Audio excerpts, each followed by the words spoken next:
தமிழ்நாட்டின் 2026க்கான தேர்தல் முடிவுகள் இப்பவே தெரிஞ்சிருச்சு. அதுல என்ன சந்தேகம்? திமுக தான் மறுபடியும் வரும். ஏன்னு கேட்டீங்கன்னா, நம்ம தமிழ்நாட்டு மக்களே, அதாவது தமிழ் மக்களே எப்பவுமே நாங்க ஆந்திராவின் அடிமையா தான் இருப்போம். ஆந்திராக்காரனுடைய அடிமையா தான் இருப்போம் அப்படின்னு முடிவு பண்ணிட்டாங்க.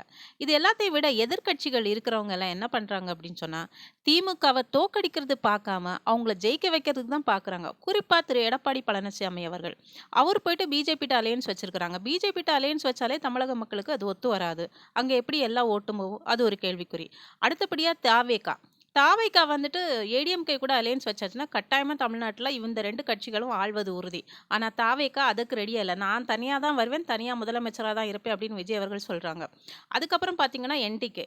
என்டிகே வந்து எப்பயுமே எந்த கட்சி கூடயும் அலையன்ஸ் வச்சதில்ல. ஆனா இந்த முறை என்டிகேக்கு முக்கிய எதிரியா இருக்கிறது திமுக தான். அத தோற்கடிக்கணும்னா நிச்சயமா என்டிகே, ஏடிஎம்கே கூட அலையன்ஸ் வைக்கணும். பார்க்கலாம் என்னதான் நடக்குது.